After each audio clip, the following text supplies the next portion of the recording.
বঙ্গবন্ধুর ধানমন্ডি ৩২ নম্বরের বাড়ি ভেঙে ফেলা হয়েছে। এর আগে দেওয়া হয়েছে আগুন। লং মার্চ টু ধানমন্ডি ৩২-এর ডাক পেয়ে হাজার হাজার মানুষ সেখানে উপস্থিত হন। এদিকে ধানমন্ডির সুধা সদনেও আগুন দেয় বিক্ষুব্ধরা। তৌহিদুর রহমানের রিপোর্ট। মার্চ টু ধানমন্ডি কর্মসূচি শুরুর আগেই রাত ৮টার দিকে মিছিল নিয়ে ধানমন্ডি ৩২ নম্বর সড়কে জড়ো হতে থাকেন বিক্ষুব্ধরা।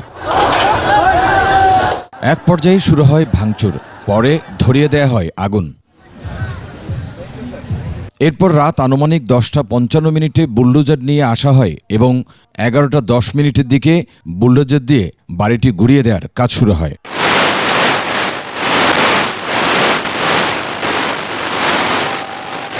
এ সময় আওয়ামী লীগ ও শেখ হাসিনা বিরোধী নানা স্লোগান দিতে থাকে বিক্ষুব্ধরা। আমাদের রক্তে আবার আগুন লাগিয়ে দিয়েছে। আমরা জানি সেই ফ্যাসিস্ট আমার ভাইয়ের যে খুন করে আবার আমাদের উদ্দেশ্যে বক্তব্য দিতে চাই। আমরা তার কোনো স্মৃতি বাংলাদেশে রাখবো না। ভবনের বিভিন্ন অংশ এমনকি ইট পাথরে নিয়ে যায় কেউ কেউ। যতবার এভাবে তার মুখে খই ফোটাতে চেষ্টা করবেন, ততবারই আমরা খুঁজে খুঁজে দেখব যে তার আস্তানা কোথায় কোথায় আছে, তার দোসররা কোথায় কোথায় আছে। শেখ হাসিনা যত ষড়যন্ত্র করবে, ছাত্র জনতা তত ঐক্যবদ্ধ হবে বলেও জানান তারা। সে আবারও বাংলাদেশের মানুষকে হত্যা করতে চাইছে, তাই আমরা এসেছি মুজিববাদের কাবাকে ধূলিসাৎ করে মাটির সাথে মিশিয়ে।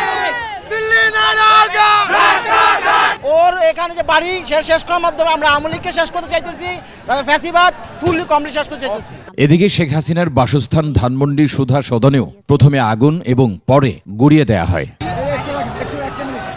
তৌহিদুর রহমান, ২১ টেলিভিশন, ঢাকা।